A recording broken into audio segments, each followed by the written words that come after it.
Hi sir. Hello. Sir मेरे friend का एक क्वेश्चन है। पूछिए। सर वो पूछ रहे थे कि ब्रिटिश सिटीजनशिप मिल जाने के बाद क्या वो रिवोक हो सकती है? आप उस बारे में कोई एडवाइस करेंगे? जरूर। ब्रिटिश नेशनैलिटी एक्ट 1981 के तहत अगरचे होम ऑफिस को ये लगे कि किसी ने अपनी ब्रिटिश नेशनैलिटी सिटीजनशिप जो इख्तियार की है उसमें उन्होंने कोई धोखाधड़ी, झूठ या कोई ऐसे इंफॉर्मेशन को छुपाया या दबाया है जिसके सामने आने के बाद मुमकिन है आपको सिटीजनशिप ना मिली होती, या किसी ऐसे गुनाह के वजह से या क्राइम के वजह से या किसी और वजह से ये साबित हो कि आपका यहाँ होना नॉर्मल ब्रिटिश मुआशरे के हक में नहीं है, इन दैट केस इस चीज को एक्ट करते हुए ब्रिटिश नेशनैलिटी आपकी रिवोक की जा सकती है। अमूमन ये जो चीज थी इसको एक आखिरी हल के तौर पे यूज किया जाता था, लेकिन इमिग्रेशन एक्ट 2014 के बाद जो रीसेंट चेंजेस आए हैं उसमें ये काफी कॉमन हो गया है।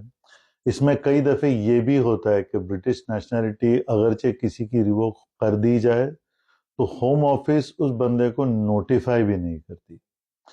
ये चीज अगरचे किसी के साथ पेश हुई हो या किसी को इस किस्म का नोटिफिकेशन आया हो कि उनकी नेशनैलिटी रिवोक कर दी गई है, तो सबसे ज़रूरी बात याद रखने की ये है कि ये बहुत कॉम्प्लेक्स और संगीन इल्ज़ाम है, टाइम सेंसिटिव है और इस पर इमीडिएट एक्ट करना बहुत बहुत ज़रूरी है।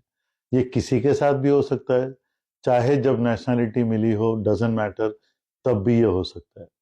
अगरचे किसी व्यूअर को इस किस्म के नोटिफिकेशन आई हो या किसी को लगता हो कि कोई ऐसी वजह है जिनके वजह से उनको ऐसा नोटिफिकेशन आ सकता है, तो ज़रूरी है कि जल्द से जल्द वो लीगल एडवाइस सीख करे, हमारी ऑफिस से राबिता करे और इसके पहले कि उनकी ब्रिटिश नेशनैलिटी रिवोक हो वो अपने हक को बचाए, खबरदार रहे, इंफॉर्मेशन जो भी है उनके पास लेटेस्ट हो, और हमेशा की तरह मेरी टीम और मैं हमेशा मौजूद है अगरचे किसी को हमारी मदद की या रहनुमाई की इस सिलसिले में ज़रूरत हो।